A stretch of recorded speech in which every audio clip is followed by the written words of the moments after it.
to take one here in the nightcap of this one? Yeah, I mean, look, baseball's a stupid sport. Everything you see in the weirdness of the day. You know, you look at a game there in the first one. If we want to go back to obviously not the greatest stuff. It should be a 3-1 game. We get a 12-mile ground ball. We don't make a play, and then we don't remain composed. We walk 2 guys after, and then they end up inevitably getting a big inning. Then it settles down. We score some runs. You know, and then you know, trying to get guys obviously their feet wet, opportunity, and you know. Some guys handle it okay, some don't, and you got to get that out of your system. But I don't have a lot of time for just not having the proper compete and proper execution. You know, I got no problem going now to the game that we won. Obviously, like Matt Dill, like, all right, I know you're gonna throw strikes, you're gonna attack, we make a play. You know, you probably go 1, 2, 3 in the inning. I can live with that. You sit over there and you know what's about to happen. You know, based on the pitch. Obviously, same thing for Tapper. I thought Alonso, obviously a little bit of a roller coaster.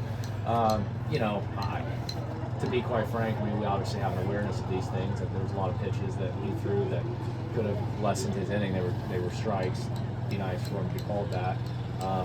Stubbs. His stuff was good. His stuff was great. Him and Stubbs' stuff was elite. 4 to 6 miles an hour with obviously great braking stuff.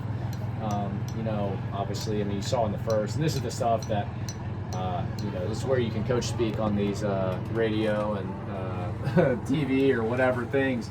Like, when you're walking off the field on the second out, which happened to Stubbs, it tells you you're just, a little bit, you're sped up. I mean, that's not an opinion, that's a certified fact.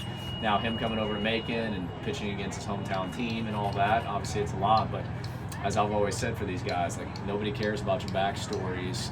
When you're in the moment of compete, you just got to go out there and do your thing. And I thought he did a great job of actually handling that. But it's just a great lesson for all these guys. And, you kind of look at the weird script. Obviously, you get walked off. You're in a close game that becomes, you got to punt it. And then you blow a team out, whatever the final score was. I don't even know. It is important. And you will look back at some point inevitably during this year and go, man, that was really good that you won that Sunday game. Because look, it was never going to be easy. Would we have liked to have won 2 or 3? Of course, I don't think people really appreciate what you're walking into. This is a tough place, a really good team. We need to play better and do some things and get guys to handle their first opportunities better. But we'll learn the pieces quickly. Obviously, against the high level competition we play, but we're challenging ourselves, and you know what? Good. Last game, we challenged the guys. We weren't tough enough. We just simply weren't. And I wouldn't say that about last night. Obviously, there's some things offensively that we should have done better, and we did. But I don't think that's for a toughness. I think that's just for getting your feel and getting your vibe. But I thought the last game we were able to make pivotal pitches. I mean, we had the bases loaded 5-7 innings on from the pitching staff. It's not necessarily ideal, but we were able to make elite pitches and get strikeouts in 4 of those circumstances. So it says you have good stuff. Let's just be a little bit better to start the innings would be the messaging that they're certainly going to hear ad nauseum when we practice on Monday. I thought finally this offense attacked the baseball like they should. No doubt. I totally agree, and you've been around all of us, obviously myself and Ben, and I don't, that's not my deal. I don't dive in the weeds and tell them how to swing, but I want good, aggressive mentality. And look, the ball was going pull side in the evening game. You saw a little bit of it in the second game. I guess first game today, however you want to phrase it, but you saw it start to happen. But then when the ball gets on that pull side, that means he's taking a great convicted swing, regardless of the pitch, whether it be a fastball like a Nico got, whether it be a breaking ball coming into the barrel like Steve got, whether it be slightly elevated changeup like AP got. Like, good hitters hit the ball pull side. Just go on Twitter when you watch all these college highlights that pop up. I'm not saying every home run's pull side, but the good ones get the barrel on the ball to their pull side. Lefties hit it on the right side of second, righties hit it on the left side of second. It's just the nature of it. And then when they change script on you, then you drive it into the gaps, or sometimes you get the flare ball. But it was good to see our guys attack the baseball, as you said. the way that they're more than capable of doing.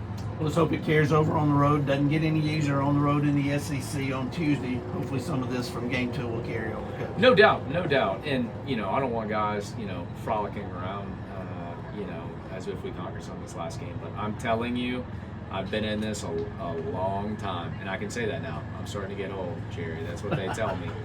But you're going to look back, and Mercer's going to have a 59 RPI, and it's going to end up going down as a quad 1 game as this year goes on. And you're going to say, I'm really glad that we had the fortitude and the toughness to win the game.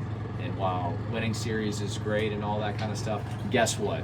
I'll say something on here that'll get me in trouble, but you'll enjoy it because I don't ever mince words. Guess what? We got our losing a series out of the way. And apparently the committee cares nothing about what happens early in the year, so might as well get it done because it seemed to really impact them so much last year, right? See, I can say things that, I'm with you. because guess what? They can't do anything to us. We lived in misery anyway. So, you know what? I kudos to Mercer. We would be absolutely huge fans. I thought they have a beautiful setup here.